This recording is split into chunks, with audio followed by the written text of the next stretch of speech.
7 orang yang disebut penabur yang dikelilingi oleh sekelompok kultivator meneriakkan komentar kejam dengan cukup berisik, membuat orang banyak cemas. Seseorang bertanya, bagaimana kita harus menangani hal-hal kotor ini? Yui Qingyuan berkata, sedih, apakah kamu punya ide? Shen Qingqiu bergumam pada dirinya sendiri dengan tidak yakin, Qingqiu telah membaca beberapa buku kuno yang berhubungan dengan masalah ini. Penabur takut suhu tinggi. Tampaknya api dapat membakar kualitas korosif tubuh mereka. Semua orang mengerti bahwa maksudnya desinfeksi harus dilakukan pada suhu tinggi. Seorang kultivator yang terkejut berseru, ini. Bahkan jika memungkinkan, bagaimana kita bisa melakukan metode yang brutal dan kejam seperti yang digunakan iblis? Suaranya dengan cepat tenggelam oleh teriakan marah dari warga kota Qinlan yang masih hidup. Pada hari-hari ketika wabah merajalela, banyak nyawa tak berdosa hilang dan selalu ada tontonan, terlalu mengerikan untuk ditanggung, dari tubuh korban yang terinfeksi membusuk.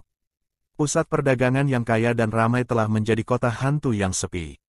Oleh karena itu, mengungkapkan simpati terhadap para penabur atau menjunjung tinggi prinsip-prinsip kemanusiaan atas nama mereka tidak dapat diterima oleh para penyintas kota Qinlan.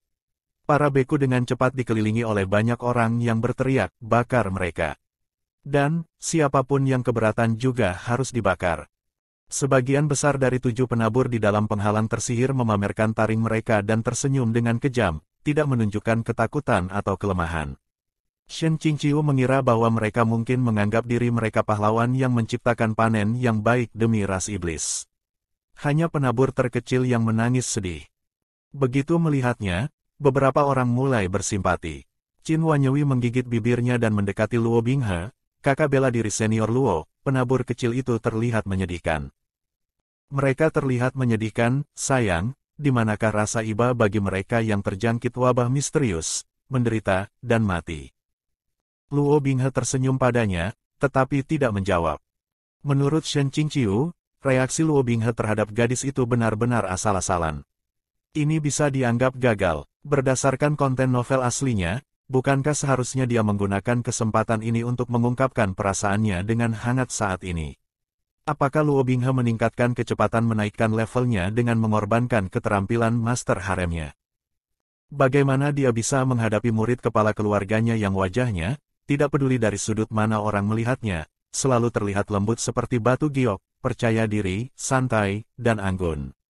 Qin Wanyewi terpesona, melupakan kata-kata yang baru saja dia ucapkan. Dia puas melihat kerumunan.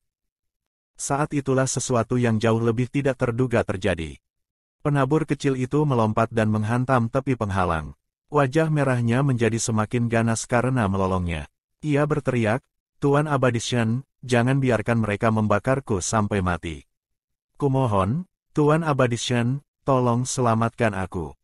Saat itu, Shen Qingqiu merasa seolah-olah ada sesuatu di otaknya yang patah. Kamu siapa?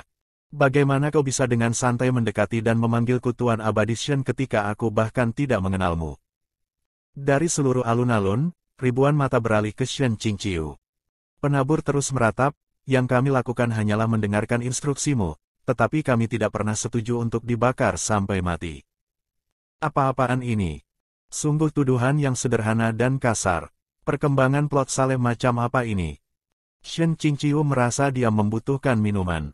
Apa yang membuatnya mendambakan minuman dan kenyamanan dari keracunan bahkan lebih adalah kata-kata Tuan Istana Tua, kata-kata yang keluar dari mulut makhluk ini, bukankah Tuan Abadi Shen harus menjelaskannya? Trik rendahan seperti itu dan ada orang yang benar-benar mempercayainya. Seseorang segera menggema, ya, beri kami penjelasan. Dan ada lebih dari satu orang. Kedua belas puncak selalu bersatu dalam solidaritas menghadapi ancaman dari luar. Ketika tuduhan ini dibuat, banyak wajah kultivator sekte Gunung Changqiong menjadi marah. Ekspresi Yui Qingyuan menjadi dingin. Cicingci mencemooh, siapapun yang memiliki otak dapat melihat bahwa makhluk ini tidak berdamai dengan kematian sendirian dan ingin menjatuhkan seseorang untuk berbagi takdirnya. Dia hanya mencoba menjebaknya. Iblis itu sama saja, mereka tidak memiliki integritas moral. Bagaimana orang bisa menerima umpan seperti ini? Jangan membuatku tertawa, ini konyol. Tuan Istana Tua berkata dengan lembut, mengapa tidak menuduh orang lain secara salah? Dia memilih Master Abadi Shen. Ini bermanfaat untuk dipikirkan. Shen Qingqiu kewalahan oleh logikanya. Berdasarkan jenis pemikiran ini, selama seseorang diasingkan, orang lain perlu memikirkan dengan cermat apakah orang itu tidak bersalah atau tidak. Biaya membingkai orang juga cukup rendah. Luo Binghe tidak mengucapkan sepatah kata pun, menatap pemandangan itu dengan penuh perhatian. Mungkin itu hanya imajinasinya, tetapi Shen Qingqiu selalu merasa bahwa matanya yang hitam pekat seperti bintang, dan ekspresi senyumnya penuh dengan kepuasan. Dalam novel aslinya, Shen Qingqiu dibenci karena kejahatannya yang tidak dapat dimaafkan, yaitu membunuh saudara sekte sendiri, membunuh Liu Qingge dengan tangannya sendiri. Namun, sekarang, Liu Qingge berdiri di sampingnya. Jika ada yang mencoba menghajar Shen Qingqiu, mungkin Liu Qingge akan melindunginya. Tuduhan itu tidak akan menahan air. Mungkinkah karena noda pada reputasinya tidak cukup besar, tuduhan palsu akan berkumpul bersama sampai reputasinya cukup ternoda? Berdasarkan karakter Luo Binghe setelah dia menghitam, itu tidak terpikirkan. Tiba-tiba, seorang murid istana Huanhua dengan wajah bopeng berdiri. Itu adalah murid yang mencibir Shen Qingqiu di gedung yang ditinggalkan hari itu. Dia membungkuk dan berkata, "Tuan istana, murid ini menemukan sesuatu, tetapi tidak tahu apakah tidak pantas untuk berbicara." Wajah Shen Qingqiu tanpa ekspresi saat dia berkata, "Anda mengatakan Anda tidak tahu apakah tidak pantas untuk berbicara, tetapi Anda sudah berbicara. Bukankah munafik mengatakan itu? Faktanya, bukankah ini sama dengan menampar wajahmu sendiri?" Murid itu mungkin tidak menyangka bahwa seorang kultivator senior akan memarahinya. Wajahnya berubah warna menjadi merah lalu putih hingga bopeng di wajahnya menonjol, tetapi dia tidak berani memarahinya kembali.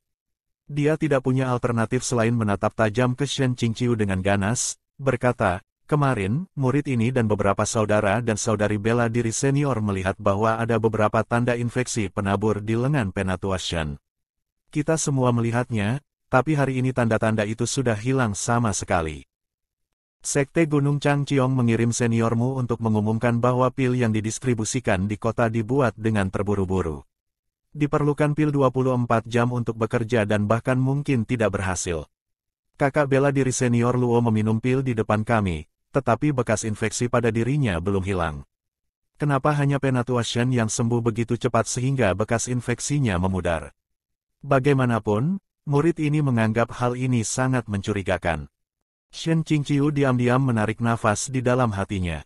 Dia seharusnya tahu bahwa Luo Binghe tidak akan begitu baik untuk menghilangkan infeksi dari kebaikan hatinya. Yui Qingyuan berbicara dengan tenang dan terukur, "Sedih saya bertanggung jawab atas puncak Qingqing. Sebagai Raja Puncak, dia selalu menjadi panutan yang baik, orang yang memiliki karakter moral yang mulia dan tidak bercacat. Di sekte, semua orang tahu segalanya, kami tidak menyimpan rahasia satu sama lain. Anda terlalu mudah terprovokasi oleh omong kosong yang begitu kredibel." Meskipun Shen Qingqiu berkulit tebal, wajahnya hampir memerah. "Sesyung, jangan katakan itu. Apakah kamu serius? Jika kau harus bertindak melawan hati nuranimu sebanyak ini untuk berbicara dan melindungiku, aku akan benar-benar merasa buruk tentang itu." Baik itu Shen Qingqiu yang asli atau yang saat ini, tidak satu pun dari mereka yang mungkin menyentuh tepi frasa, karakter moral yang mulia dan tidak bercacat. Oh tidak, karakter aslinya bisa menyentuh kata ketiga. Tuan Istana Tua berkata, "Benarkah? Itu sangat berbeda dari yang saya dengar." Hati Shen Qingqiu tenggelam.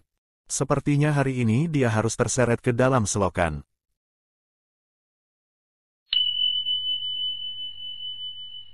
Akhir chapter 35.